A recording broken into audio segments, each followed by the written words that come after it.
Hi, good afternoon everyone and welcome to this webinar. My topic of today is initiation of the project, which is the topic is going to be in line with the project management body of knowledge. That's the PMBOK released by PMI US. And you must be knowing that the PMBOK covers the guidelines and the best practices in the project management. And it covers the project management through 10 of the knowledge areas and takes it through 5 of the process groups. And today what we are going to discuss is one of the first process group, that is initiation of the project. That's the start of the project. Now what exactly is the initiation of the project? That's what needs to be seen that. But before that, uh, let me also tell you about myself, right? As a presenter, I am BE Electronics and I did my MBA from the Development Institute, Gurgaon, MDI Gurgaon, and I have almost more than 30 years of experience in project management and in the customer operations management. And I have been taking the PMP trainings and the consulting assignments, and so far have completed almost 75 to 80 training and consulting assignments across the country and abroad.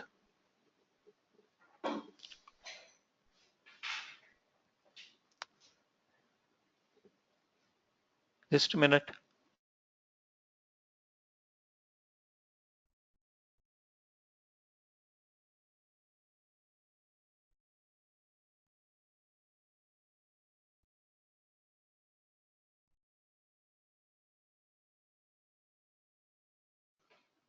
So that was my brief background. And let's start the topic now about the initiation. Why is initiation required actually? Why is initiation required? See, when we are talking of the initiation, we are talking of a structured initiation, structured start of the project, right? It's not that we are talking of a small project, which is a 1 week project or which is a 2 weeks project, but we are talking generally of a large project. And this large project is, this large project requires a structured initiation. What does that mean? Initiation is showing the alignment of the project with the organization vision, right? Because you know that there is a vision, there is a mission, right? And after that there are projects which are there. Projects can have can come under the portfolio and can come under the program also. So this shows the alignment of the organization vision. The initiation shows the alignment of the organization vision, and also it shows the commitment of the senior management behind the new project. Because see, sometimes what happens is that the project starts, only after some time the project gets cancelled.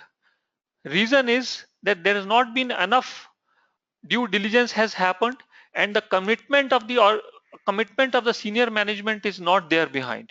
So on some pressure, maybe of the sales head or somebody else or the customer, the project has started, but the commitment is not still there. So until the commitment is there, the project need not be started. So that is basically the initiation is about commitment. And it also, initiation communicates regarding the business case, the purpose for which this project is being undertaken, the purpose for which the project is being started, right? What was the cash flow analysis, what was the opportunity, what was the need of starting the project. And also it gives to the stakeholders, concerned stakeholders, the project's broad scope and objectives. What is going to be the scope of the project? What are we going to achieve out of after doing this project? So let there be having a full visibility to all the concerned and the key stakeholders. In the initiation only, we assign the project manager and define his or her responsibilities and authority. What is his going to be responsibility? Is he responsible for making a budget? Is he responsible for making the tentative timelines? Is he responsible for full planning? Is he responsible for taking the people from internal functions or people from outside, right? Or what level of people he can take? Is he responsible for taking only the junior and middle level of the people, or he is responsible to take the senior level people also? So what type of responsibility is there and authority is there? And see, this authority and responsibility comes from the type of the organization also. The project manager belongs to which type of organization? If he is from a functional organization, which is more of an operations organization, his authority and responsibilities are little. If he is in a balanced matrix sort of an organization, which he shares the responsibility and authority with the functional manager, his responsibilities and authorities are quite a bit, but then ultimately he has to share it with the functional heads.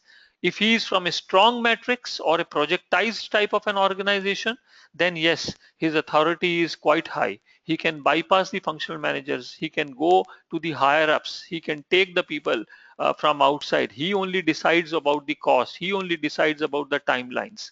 So what sort of assignment, but beyond, but even if he is a balanced matrix, even if he is the project manager from a balanced matrix, he can still be given the additional responsibilities. Initiation show the stakeholders as to how their involvement is going to be useful. If you don't involve the stakeholders, I'm talking at this moment of time, when we are talking of stakeholders, I'm talking of the key stakeholders, right?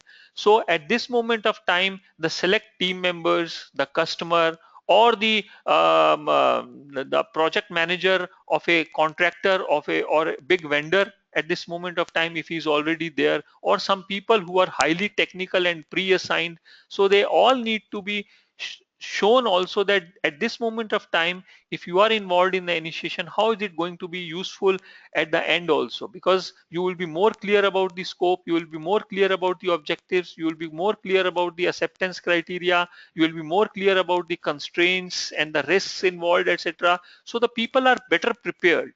So this basically the phase of the project is alignment, is about commitment, is about communication, is about giving the visibility to the key stakeholders, right? And it is about having a project manager.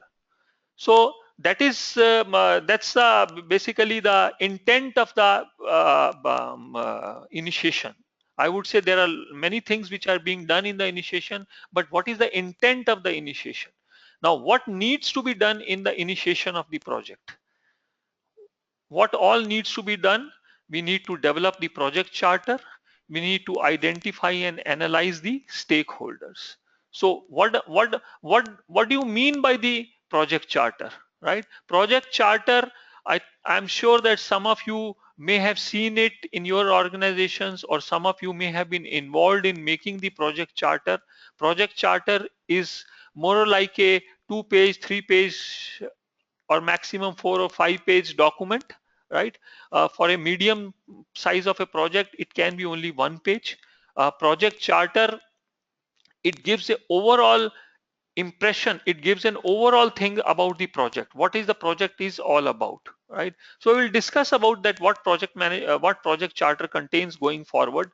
But at this moment of time, I want to tell you that who are the people. It is important to involve the people, correct people, right people, involve the technical experts, involve the consultants, and brainstorm to reach the consensus, because this is an initial stage. Something which is not done, something if there are difference of opinions, that will always remain or may magnify later on in the execution of the project. So all the subject matter experts, consultants who are there, let them brainstorm to reach the consensus, decide on the realistic objectives, realistic goals of the project, right? And needless to say, sponsor should be involved, customer should be involved, key stakeholders needs to be there. The subject matter experts, right, the functional heads, etc., may be involved in the involvement of the in the development of the project charter. Shared understanding of the success criteria by aligning them with the project's purpose. So once you involve them, as I said, that they have a shared understanding of the success criteria for the purpose for which the project is being undertaken. And if once we do the project, how can we find out and how can we evaluate that the project has been successfully implemented? It is not the question of only completing the scope within the timelines or within the budget. it's about the purpose for which the project was undertaken. Have we achieved that or not? So what will be the success criteria, right? And it needs to be aligned with the project's purpose, right? And it also bridges the expectation gap regarding scope and end objectives, because let there not be a gaps and expectation gaps that what could the objective should have been different, we could have achieved more, right? We have achieved less, we have restricted the scope, or vice versa, we have taken up the scope too far, right, too thin. There was no need unnecessarily to do this. So let there be an alignment of key stakeholders, sponsor, right, along with the subject matter experts, consultants who are the technical people also. Let them be involved and let them show it to the stakeholders that yes, the purpose for which the project is being undertaken and the success criteria which is going to be the final thing, the reason for which we are doing this project, let there be known to everyone. Now, going forward, what needs to be kept in development of the project charter? We must keep in our organization structure, our style of working, right? Is our organization structure equipped to handle such projects, right? Yes, we have decided to handle this project, but then we would have some risks, then we would have some certain constraints, then we would have to assume some things differently, because the structure may be flexible, may not be flexible, may be rigid only, right? Maybe laid back culture is there. So considering the fact that we also would have the way the project is going to happen, right? Organization technical and project management capabilities. What are the organization technical capabilities? Do they have the infrastructure? Do they have the labs? Do they have the experience? Do they have the references earlier? Do they have the technical copyrights, right? And also the project management capabilities. Do the organization only work on the MS project as a desktop sort of a solution, right? Do they make the Gantt charts and the network diagrams only for showing it and only for showing it to the customer, or is it a way of life? Is there a enterprise project server which is implemented? Is there a workflow management system which is implemented? Is there any work authorization system which is implemented properly, right? So all these, the project management capabilities and the technical capabilities, would also tell us that to what extent we can go, to what extent we should keep our cost, to what extent we should keep our timelines, right? And also about the external competitive environment, in what type of competitive environment we are. If we are in an environment where the market is very competitive, they need a quality product or a service at a very competitive price, right? Yes, then we should keep our end product, right? The product which we are making, that also should meet that market environment, market requirements, competitive requirements. If that is not so, the product will be made, but probably that would not meet the market requirements. Scope would be completed, but that would not succeed in the market because of the competitive pricing, or because of the more requirements of the end product which is required from by the customer, right? And the regulatory environment, right? Many of the industries have to go through very strict regulatory environment. For example, like pharma industry, right? They have to go through very strict regulatory environment, or the even the telecom industry also, right? It is being scrutinized, it is being over sort of looked by the for the quality of the service, etc., which is expected from the service providers, and it is looked by the TRI, right? And even the construction industry, if you see that the so long construction industry has not been really subjected to a very acute regulatory environment, but I think the times are coming when they are also subjected to the strict regulatory environments, right? So what are we, the way we are made, the structure, culture, our capabilities, the environment in which we work upon, the regulatory environment in which we work upon, right, will all decide upon the product of the project or the service of the project or the service infrastructure what we are going to roll out of the project or the way we are going to do the project, right? This all will have an input in making of a project charter. We should keep in mind while we are developing the project charter. We should not make it in air. Let it not be an idealistic way of working, developing the project charter or initiation. We must keep that what we are, right? In which environment we work. And also it is important that we don't try to reinvent the things always. We should use the we should use the old formats, templates, right? I mean, there is no need to immediately as and ditto we should sort of follow the formats and templates. Yes, you can have the formats and templates taken out of the historical knowledge base, but we can always modify it. We can always modify it, and we should, based on the our project needs, right?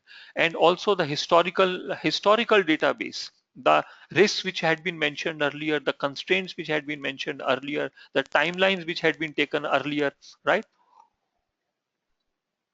So all that basically would be useful thing to develop the charter. And what are the lessons which has been learned so far? See, if there has been similar projects has been done earlier also, shouldn't we look into the mistakes and the lessons which has been learned earlier? Why should we discover and get the shocks later on ourselves when there is already a history, right? And we should what type of analytical tools we should be using?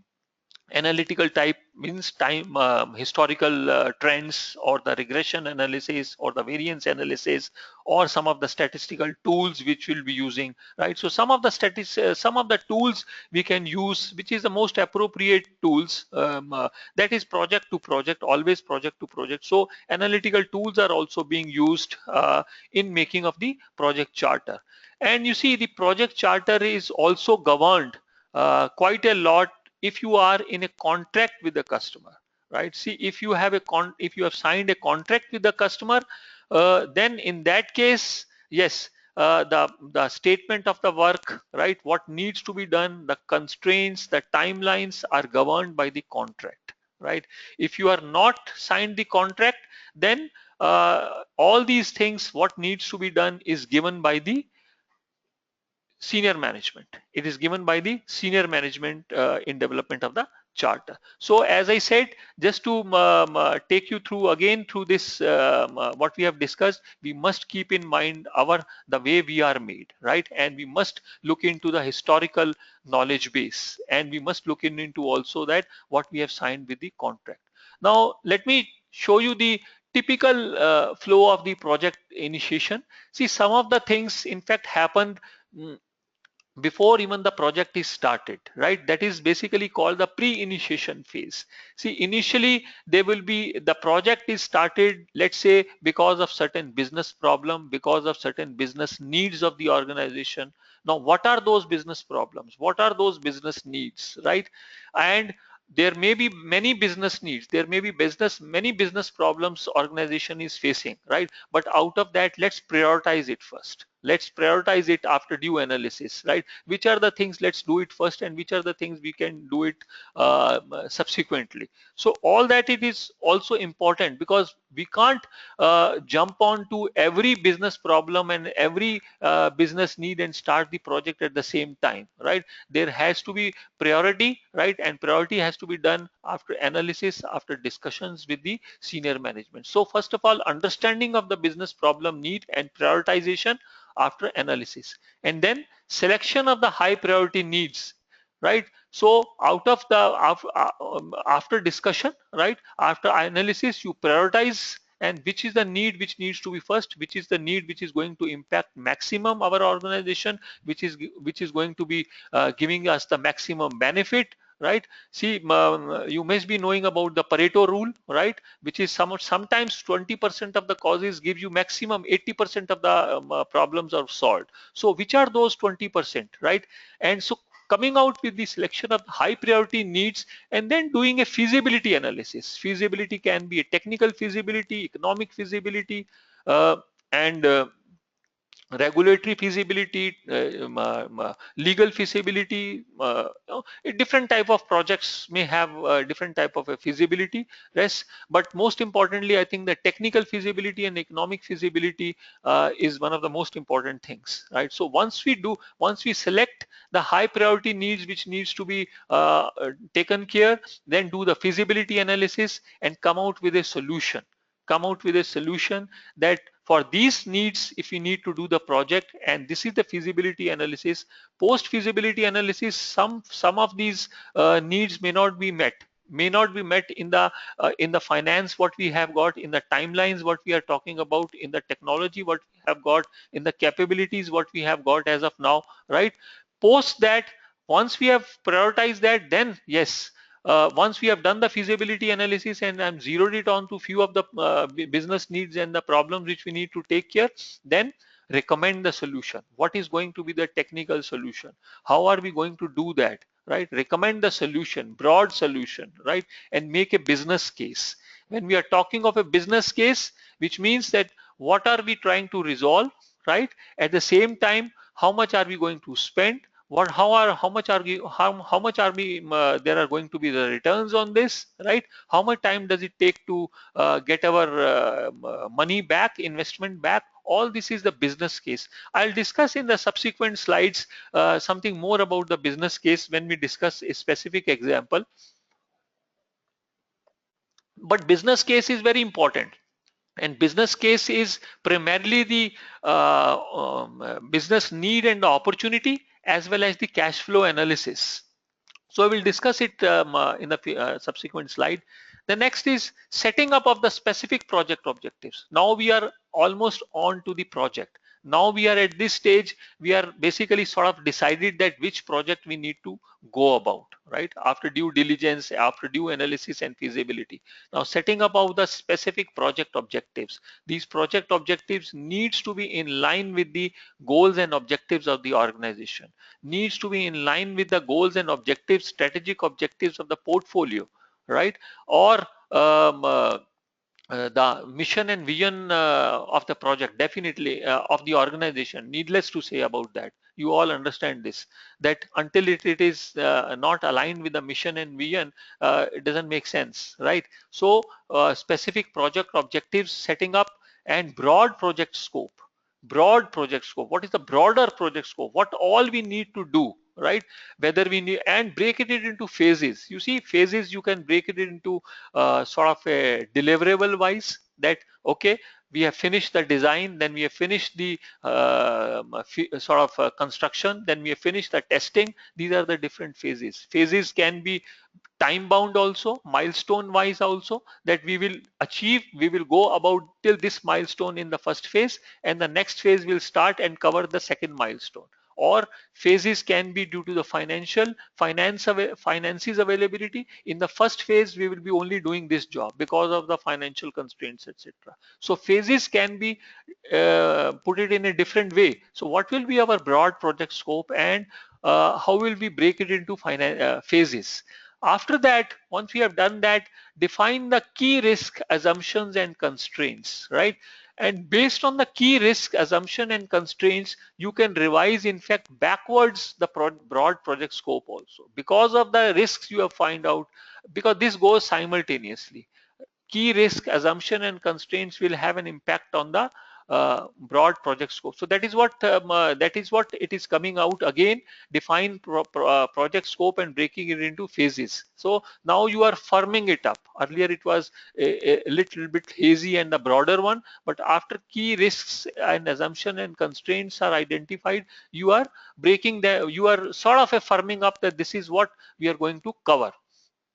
Also look at it, how are we going, the project is going to be funded, and what are the different options of funding, what will be their percentages, the alternates funding percentages. So that will also affect your project, the way the funds flow are there, that will also affect the business case, right? Having defined this, come out with estimated tentative budget and timelines, because you have now the risks, you have now the is project scope, you have now the phases which you are going, which we are going to cover, right? So you have a fair idea what you need to do. Estimation of the tentative budget and timelines, right? What is going to be a very rough sort of budget and rough timelines. See, at this moment of time, in the initial stages, the rough budget and timelines is into the range of -25 to 75%. So there is enough cushion which is given, especially for the cost sake, especially for the budget sake, right? Uh, Timelines may not be, I stand corrected to say that timelines may not be on the -25 to +75 range, but there is enough cushion in the timelines also. But tentatively, budget is around -25 to 75% in most of the cases. It is not a hard and fast, or this is something, not a law, right? So estimation of the tentative budget and timelines, and then also define the key pre-assigned resources. See, some of the resources are pre-assigned. If there is a highly technical type of a project, highly technical, then some of the people needs to be there, right? Irrespective of those guys needs to be there, because without them the right implementation of the project may not be possible. Sometimes even the customer also tell that I want to give you the project, right? uh, and I would request these resources needs to be there, because we have done this project some of the projects earlier also, and we are gelled together. So reasons can be different, but now define the key pre-assigned resources. As I was telling you in the previous slide, assign the project manager, assign the project manager and give him the responsibility and the authority, and the project charter is approved by the sponsor, right? So this is a typical project initiation flow, which covers that what are my business needs, what are my business problems. After due analysis and feasibility, which problem and need I should cover it first, right? And what is going to be the solution for I mean taking care of this problem, right?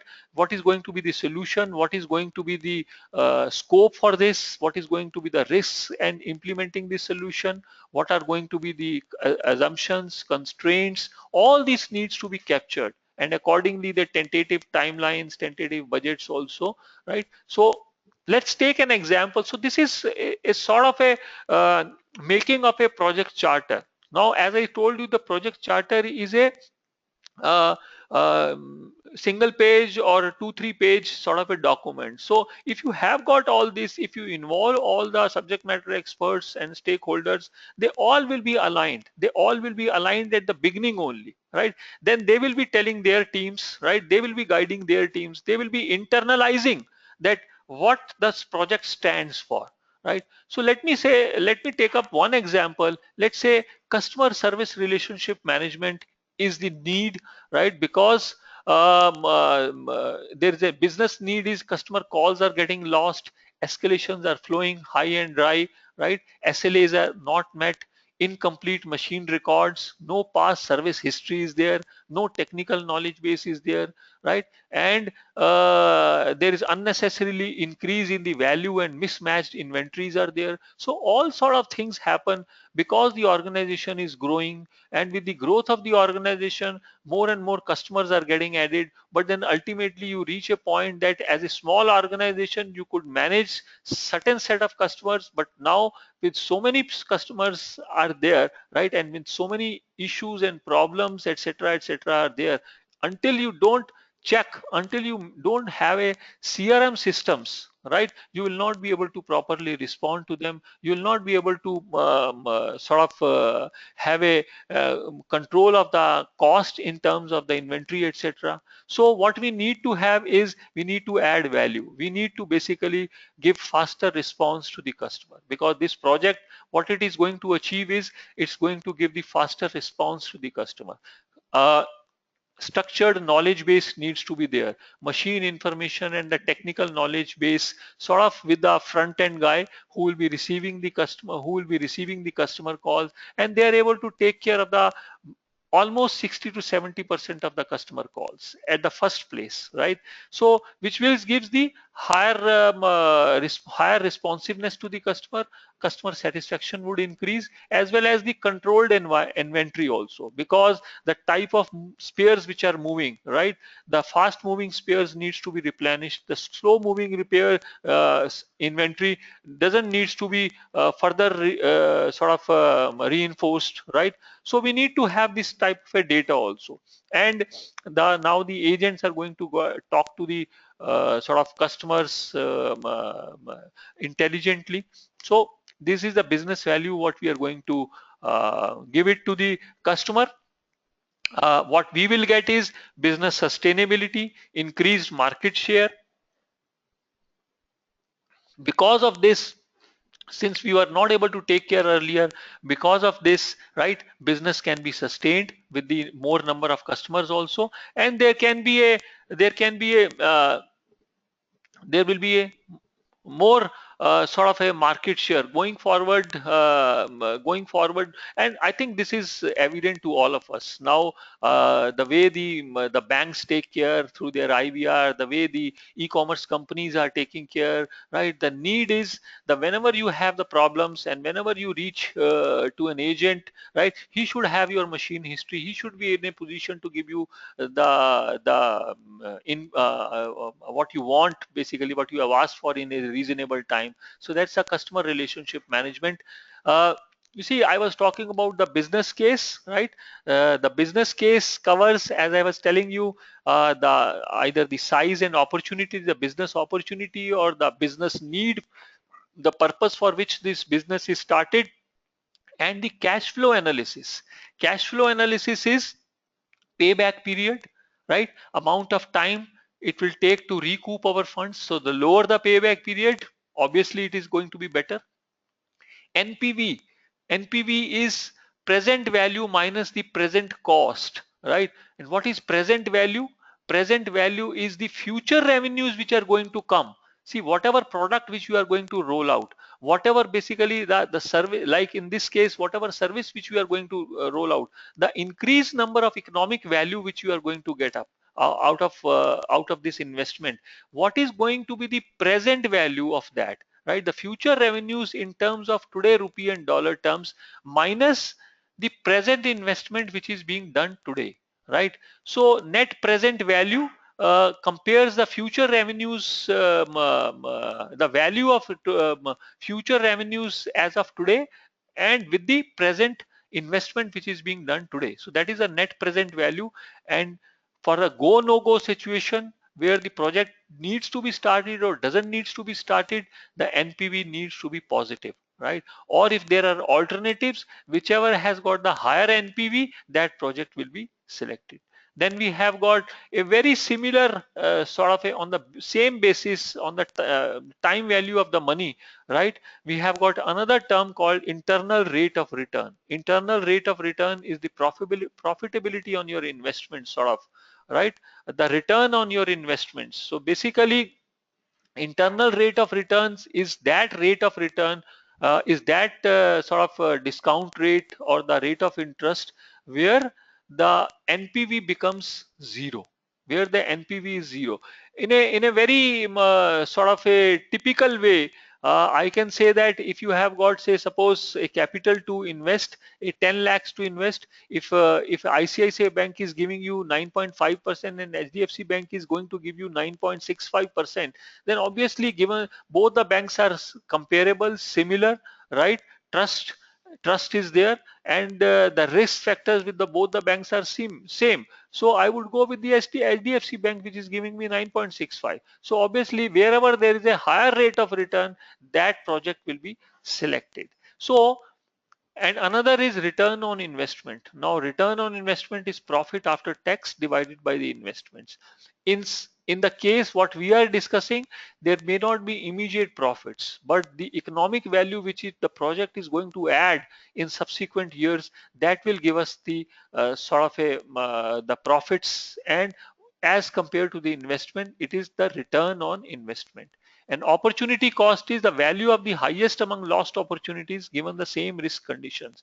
Some opportunity which we have less left, right? That is basically the next opportunity which we have lost, we have not pursued. That is the value of that is opportunity cost. So the idea here was just to give a glimpse of when we are talking of a business case, we are talking about when we are talking of the business case, we are talking about the sort of all these cash flow analysis. So if there are couple of sort of investment options, like whether you want to do a SAP system, whether you want to do a Salesforce systems, or whether you want to do some other system, right? So all these things, what type of investment it involves and what type of returns are we going to get it? So that is basically, in any case, yes, our intentions are there. We need to go about this because that is a business need. But then while we are investing, we need to be very much aware of the investment cost also. So that is a business case. So while the project, while if you involve all the people in making a charter also, they are very, very aware of the business case, the purpose for which the project is started and what type of cost, etc. we are talking about. You see the objectives very careful, very clearly measurable objectives. What is going to be our mean time to respond, mean time to repair, what is the present status and where we want to reach. Present status is we respond to the customer in 6 hours, we want to do it in 3 hours. We repair the our end products at the customer end in 24 hours. We want to do it at 8 hours, because majority of the calls are going to be solved by the our agents at the first place, right? We need to update our knowledge levels, we need to reduce our inventory levels from $20 million to $15 million, etc., etc. So these are something which is very measurable, clearly objectives. Everybody knows that what we want to achieve, right? Also we need to put it in the charter, what is going to be our in scope, right? What is the scope of this implementation per se, the specifically the CRM implementation. We are not talking about now the objectives, right? We are talking about what is going to be the scope of this project. Scope of this project is completeness of the customer machine records, spares inventory records, technical knowledge base, readiness of the server room and procurement of hardware, development of new CRM system, right, along with the vendor, right, technical script readiness, integration and migrations, etc., etc. These are all the in scope. So we need to be mentioned clearly. Let there not be any ambiguity. What is going to be the in scope and what is not in the what is yeah. Also, what is going to be the out of scope? What is going to be out of scope? That also we need to clearly mention. See, in our case, we are not including the CSEs, customer service executives, recruitment and training, right? My scope of the project does not involve that. That is being taken care by, I will give this requirement to somebody else, right? That requirement is being taken care by HR department or by some other department or so, their trainings, right, or their recruitment, etc. Our scope is implement this, sit with the consultants, right, study the as is process of company, right, and make the to be process, right, and make a procure the hardware, integrate that and then roll it out. So that is our sort of scope. Now, what are the major deliverables? So as I told you, updation of the records, updation of the service inventory records, design of 2B system, hardware procurement, etc. These are the major deliverables. Once you update the customer records, it deliverable is made, done, right? Once you update the service inventory records, yes, you can say that yes, we have updated. Now the records are updated. So updated records is a deliverable. Updated customer records is a deliverable. High level design of the 2B system is deliverable. Low level design of the 2B system is deliverable.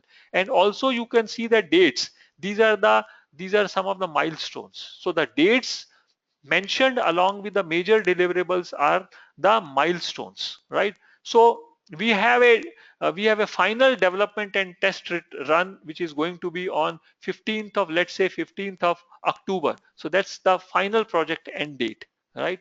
Now, as I was telling you in the project initiation flow, we have also to find out and mention and known to everyone that what are the high level risks, right? To me, The high level risks, yes, we need to be careful about the data integrity.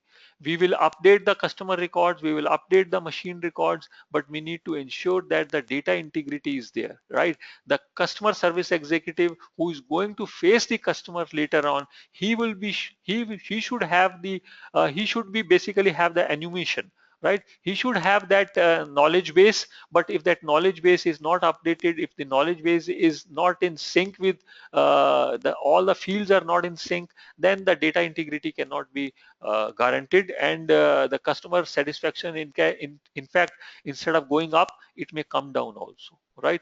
Or the next is full integration of the CRM system with the field service function, right? All the people who are in the field, that all complete, because see, the whole ecosystem has to work. It is not just only, that is what we were talking about, the success criteria also. It's not just only procurement of the hardware and sort of making a design ready and making a flows ready, but ultimately the purpose for which the project was undertaken, right? So the field services in different states, different cities also needs to be fully integrated with the CRM systems, right? Internet quality is this, probably I think going forward basis, etc., the way our infrastructure is getting developed, internet quality may not be an issue at all, right? With the 4G coming, etc., etc. But yes, internet quality in some areas, in some cities, it may not be, I would say, a real problem in major metros. But if suppose if you are doing this project in some of the tier C cities, etc., right, internet quality may be a problem, right? Then we have assumptions. What are assumptions? Assumptions are basically something which is a hypothesis, something which you feel that it is true, but it may or may not be true later on. Our assumption is, this is a broad assumption, because at this moment of time we are discussing about high level risks, high level assumptions, right? We overall customer experience would enhance. That is our, yes, that's a very valid assumption, because that is the purpose for which we are doing. But ultimately it may not, it may boils down to the training of the customer service executives, the way they speak, the way they are responding to the customer also, right? Overall customer experience should enhance, right? That is what our assumption, and that's a valid assumption. Resources with both strong technical and communication skills available in-house to start with. Not every resource we have to hire it from outside. The existing resources, the existing people who are in touch with the customer, they only may be useful to start with. Now that's our assumption. But when they doing the work in the field is one thing, but then responding to the customer on the calls, etc., is another thing, right? Responding simultaneously to the different customers is another thing, right? The way you communicate, the spoken English, etc., etc. Recruitment of agents would happen in time. That's one of the assumptions. And constraint is, there is a time bound, right? It may be because of the inauguration, it may be because of I think what is a dictum from the senior and top management, right, from the principals. And there is a budget constraint also. Yes, there is always a budget constraint. So the budget constraint, time constraints, if it are there, right, they are the constraints, because sometimes the customer enforce this. There can be a penalties, liquidated damages if you don't do it in time. And as I was telling you, success criteria: acceptance by the functional users or organization wide, fully integrated seamless operations within a month. So that is basically the moment you once you roll out, say by 15th of October, within a month or so, by 15th of November, it is expected that all the functions, all the field service, etc., would have a seamless integration. That is would be the success criteria. Once if they have the seamless integration, that we would call that as a success. The project is successful, right? So this is a typical sort of a project charter. We have already discussed that, but some of the terms: project statement of work, right, which gives the broad narration of the project's product and service, and the reason of starting this project, which we have already discussed. The purpose of starting this CRM project, and what is this CRM project all about. Business case we have discussed about, right? Some cash flow analysis. In fact, there are a couple of more techniques which are not the cash flow, but couple of more techniques are there. to select the project. So this is a pre-initiation phase. You involve the subject matter experts in the motherboard, or you give weightage to the different parameters and then rate those parameters. Those are the weighted scoring model. Or the projects is reviewed by the different subject matter experts and peers, right? Because once you propose it, you are always convinced of what you are saying. So somebody else looks at it, he may look at some glaring gaps, etc. So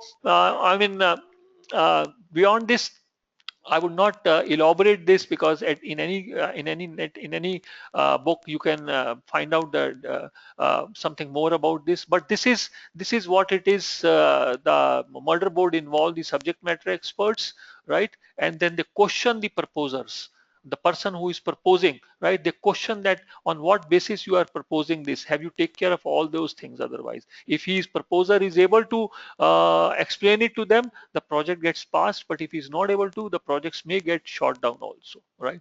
So then also in scope, as I had explained to you in the CRM example, out of scope, major deliverables of the project we discussed, success criteria we discussed, tentative timelines with the milestone chart, right? That also we had discussed that. And as I was telling you, a sort of a tentative budget, which can be from the range of -25% to 75%, right? Also high level risks we discussed, assumptions, constraints we have just discussed. Project manager's name is there, and with his responsibilities and authority. So a this is a sort of a concept note which is now floated and which is communicated to all the stakeholders. But before that, the work which is done, the in people who are involved, that the deliberations, the discussions, right?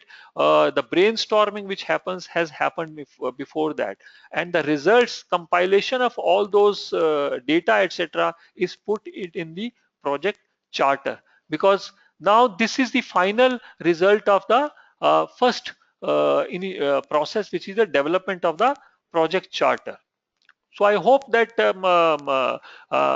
with the final project charter, you must have now got a fair idea that what is the initiation and how this initiation has flowed down. Next is we need to identify our stakeholders. Now, who are our stakeholders? All the individuals, groups who are positively or negatively, directly or indirectly, are affected or can affect the project, right? Are the stakeholders, right? So these are all stakeholders. Project manager's attention needs to be channelized. You see that with all the stakeholders, you can't have equal attention. You can't give equal attention. After all, project manager and the project management team also have got limited time, right? And it will be a waste of their energy and resources, etc., if you give attention to everyone. So appropriate relationships needs to be made to ensure the project success. Here we are not talking of any inappropriate relationships. It means just like that only, right? The focus should always be to achieve and meet my project objectives, right? Focus is always related to the performance. In meeting my performance, what are my appropriate relationships with the stakeholders? With that, for that, stakeholders needs to be analyzed. So stakeholders needs to be analyzed at the early stages, right? At the early stages also, because stakeholders also gives, especially the key stakeholders, give the input on the risks, right? And also the what type of communication they want. So stakeholder analysis is not done later. Stakeholder analysis is done, in fact, after the development of the charter. The next step is to do the stakeholder analysis, right? When we say stakeholder analysis, what does that mean? What does that mean? Who are our direct stakeholders? Who are all our indirect stakeholders? Right? Some people who have indirect effect on the project, and also stakeholders may be powerful, may not be powerful, right? May be able to influence the project, may not be able to influence the project, may have a lot of interest in what you are doing in the nitty-gritties, may not have that much of interest in what you are doing, right? Or uh, they are able to spare their time and involve themselves, right? Or they are not able to spare the time and they are not ready to involve themselves. So from the point of view of their power, from the point of view of their power, involvement, interest, influence, right? We have to put them into different categories. So the people who are high have high power. Power may be because of the designation, power may be because of their expertise, right? People who have got high power and high interest in your project. I mean, what exactly you are doing, which type of flow you are coming out with, which type of fields you are coming out with on the screen, what type of knowledge base the customer service executive would have. All these things at every step, they have the interest in what the way you are doing it.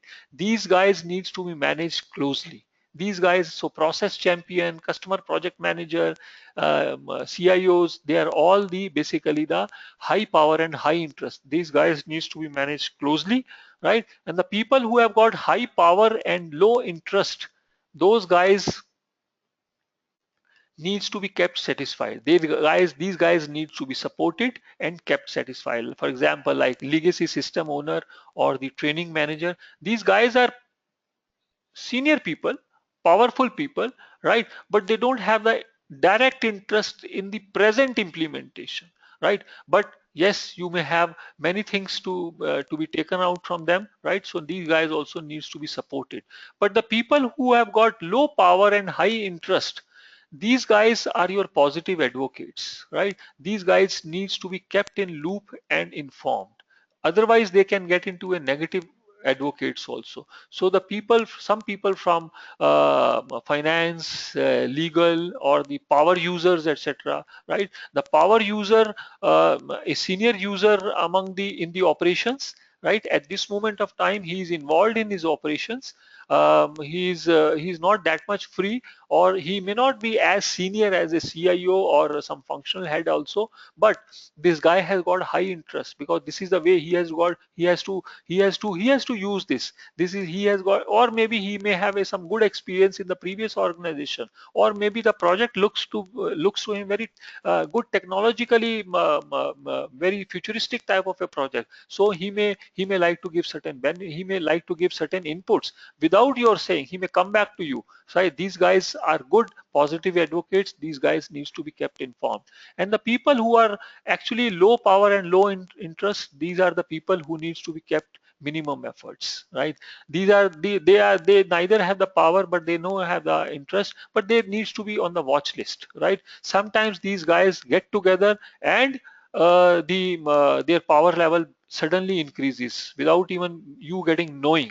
So keep them on the watch list. Also classify the stakeholders. Who are the stakeholders who are resistant, right? Some of the stakeholders in some organizations, because of this, their existing power may get diluted, right? Or it may be a additional load to them, right? Or they are not basically taught, or they are not really used to function like this. They have been traditionally working in a manual way, right? So these guys may be resistant. Some of the guys who are neutral, neither resistant nor supportive. So the resistant idea is to change the resistant to neutral, neutral to supportive. Let the stakeholders proactively support you, and leading, supportive to the leading type of stakeholders are there. They not only support, but they go out of the way to ensure that the project is successful. So ultimately you see that by way of these channelization, by way of these classifications, etc., we have tried to uh, channelize the energies of the project manager to maintain an appropriate relationships and take the engagement levels at a higher level, at a higher plane with the stakeholders. You see, this is after you have analyzed that, right? You need to communicate with them. There can be formal meetings with the powerful stakeholders. There can be individual briefings with the people who have got more interest, right? And they are prepared to attend that. There can be informal meeting or demonstrations with the people who are just only interested people out there. So different ways can be adopted, right? Especially with the powerful stakeholders, you need to be careful, take their time, and meet them formally. Tell them that that is what you are going to do. This is what your timeline. This is what you have, how you are, what is going to be your approach, etc., etc. Right. So there can be a different ways of sort of communicating with the different type of stakeholders. And for the rest of the stakeholders, you can use mailing lists, newsletters, information displays, websites, public forums. See, we are not talking of only uh, small in-house projects. When we are talking about the initiation, it can be a public project also. It can be a public project, and the public projects needs to be explained it to the people through the newsletters, through the information displays, through the websites, through on the public forums, etc., or through the media releases, or through the advertisings and the postings, right? All these, or to the liaison committees, right, like RWAs, etc. So many public projects, projects which are being done time to time, also the communication needs to be given to the stakeholder. So in all what we have discussed is, you see that we have discussed more importantly the need of the initiation, right? The people who needs to be involved, right?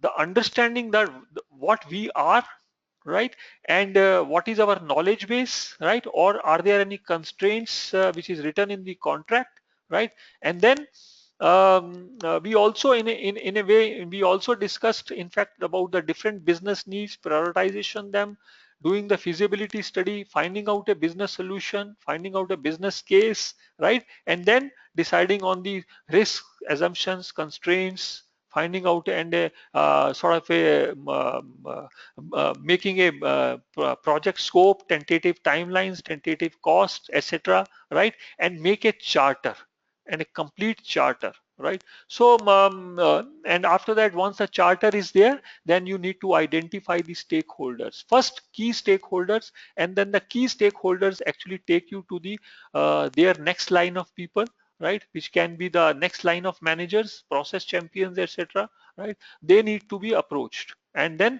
all the type of stakeholders needs to be analyzed, categorized, classified in terms of high power, high interest, high power, low interest, right? Or low power, low interest, or low power, high interest, or resistant, supportive, leading, or if he's a neutral, let it be neutral, right? So this is in nutshell the initiation of a structured project, right? uh, I would I have almost completed my, I have almost completed my actually time, but yes, I would I'm ready to take a couple of questions, right?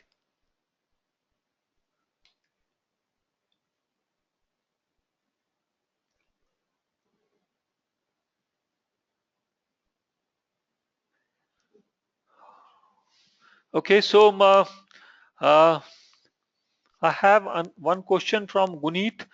Can we get a slide deck of the webinar presentation? Yes, since you have registered, this webinar recording and the slide deck would be available to you, right?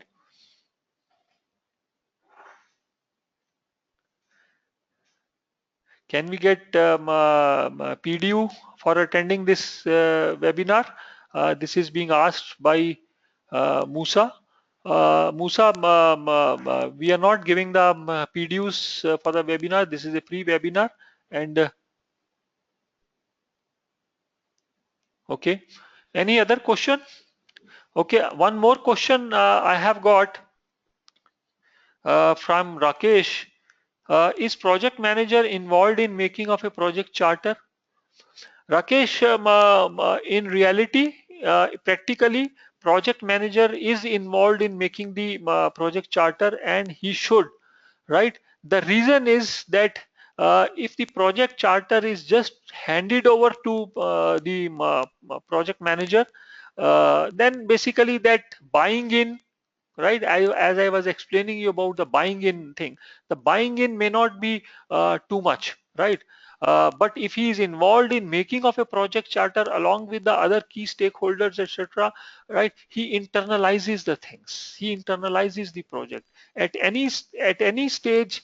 of the execution later on, right, where he will be doing and taking care of hundreds of activities, but he never forgets about the business case, the purpose for which the project was started, what is the success criteria. So anywhere at any given point of time in the execution of the project, right, if the project, the situation comes, the business case itself is threatened, right, then he should be the first person to in fact keep an alarm to the sponsor. Yes, I think there needs to be something, there is something wrong, right, we need to relook at these things. Is project charter static? Vipradas is asking. uh, Vipradas, project charter is by and large, uh, I would say, a static document, but then I have used a word very carefully, by and large, right? But then subsequently also, because project is a progressive elaboration by nature, right? And some projects are by progressive elaboration by design. They are change driven projects, right? Sometimes you may not have covered certain objective or certain broad scope, right? Or sometimes if huge major scope is being added, which basically results in major change. I'm not talking of a some revision in the cost and revision in the timeline, something which is major change, and with that change even the business case sometimes also feels threatened. So you need to go back and brainstorm and see that, okay, there needs whether the project charter needs to be accommodated, or alternative, let this project be over, we can take care of something like this major scope change in the new project, right? So Gagandeep is asking, as per the PMBOK, is project manager involved in making charter? See, as per the PMBOK fifth edition, till fifth edition, it is the sponsor who is responsible, accountable, approves the project charter, right? But project manager, as per the PMBOK till fifth edition, project manager gets involved before the planning starts. Before the planning starts. So it has left open whether he may be involved in making of a charter, or he may not be involved, or he is handed over the charter, right? But practically project managers, especially the project managers of a large project, the project managers who have got authority also, they are involved in making of the project charter also, right? uh, there is another question from Sahil, that is project charter shared with customer as well? Yes, Sahil, not necessarily that the project charter needs to be shared with the customer, but if the project charter in in case it needs to be uh, in case it needs to be shared also, see the things like return on investments and the payback period and IRR, etc., are not shared, because this is very company specific. So there is a different version of the project charter which is sent to the customer, which may give him the sort of a idea of the broad scope, right, or the assumptions and the risks which you may face. So it's not the complete project charter which is being generated by you is shared ditto by to the customer, right? So there is another question by Pranav, who is sponsor, right? So who is sponsor, Pranav? See, the sponsor is someone who is a senior person, right? Who is appointed by the top management to ensure that he leads the project, to ensure that the purpose for which the project is being started is completed, and the sponsor arranges the funds for the products, right? He's someone who arranges the funds. He can cut across the different functional heads, right, and get the things done for the project manager, which is in normal case may not be possible by the project manager to complete. See, sponsor in different projects may have different sort of role. Sometimes even the customer is also called sponsor, but as per the project management body of knowledge, customer has been kept as a separate customer client, and sponsor is somebody who arranges the funds, right? uh, Mahagob, asked when is the best time to generate the project charter. See, the best time to generate the project charter is right at the beginning, right? See, sometimes the initiation activities take place at the portfolio level. I have not covered this part, but those of you who may be familiar, right, project may be a part of the portfolio. So the broad requirements and the initial requirements, initial objectives of the organizational objectives are all covered at the portfolio level, right? So some of these things are mentioned at the portfolio level, but uh, project charter is essential, I would say, for a good project management. For the best practices says that the project charter is required, and you must have seen that the reason for which the project, I think to some extent you must have got convinced for the reason for starting the project charter. So project charter is required for the before the basically the before the project is started, after the business case is made, after the feasibility is done, and then all the compilation of this data regarding business case, objectives, feasibility, all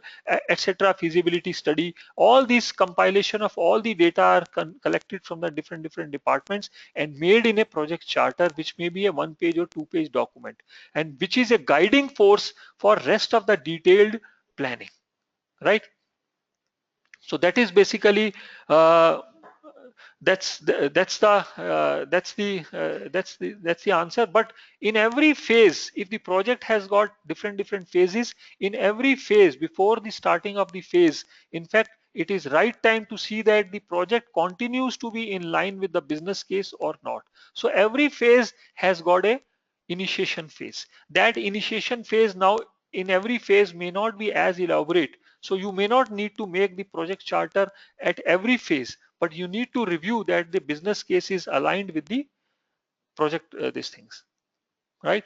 Another is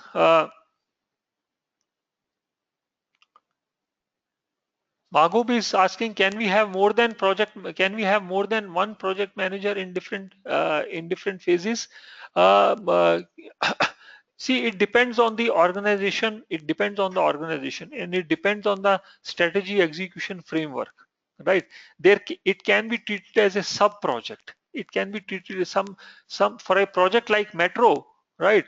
It may be divided into different phases. Now, different phases may be due to milestones, but then phases can also be that the Metro project. The phases can also be feasibility, design, right? So for that project, there is a one project manager, but then the feasibility study or the design is done by a another project lead, right, who is reporting to the project manager, right? Or there can be different project managers also in different phases who are reporting to the program manager, right? So it can be taken as a program also. So you can say that it depends on the project to project. It depends on the, in fact, to give you the correct word, it depends on the way you execute your strategy, the way that it is a part of the governance. It may be the whole Metro project can be treated as a program, or it can be treated as a project and with these sub projects, right? I hope the things are going to be, I think I have made it clear. There is one more question which is, I'm just reading. Business case is prepared by the customer, not by PM, uh, based on the business need or the cash flow analysis. See, again, this is given by Mr. Rajan. See, Rajan, uh, there you may be having a different scenario in your mind, right? There is an internally generated project, there is a externally the project which is taken out from the customer, right? If the customer has decided to do this project, then the business case will be discussed at the customer end, and then you act as a vendor, right, or a contractor. Now at the contractor also there can be a project man, there will be a project manager again. Like for example, a Metro, Delhi government, DMRC will have a project manager. They would have made a business case, but then they give it to L&T, so L&T will also have a project manager. So it depends on the, but if it is an internally generated project, right, it's a project which is internally decided. In that case, the business case will be prepared internally within the organization. Okay, thank you all. I think thanks for your questions and thanks for the attending this webinar. I hope you would have find this useful. In case sort of my mail ID is given. In case if you have a few more query regarding this webinar, you can write it to me at rajiv.kumar@knowledgewoods.com. Thank you very much for attending this. Thank you. Hello, and I would also request everyone to submit your feedbacks, please. Thank you.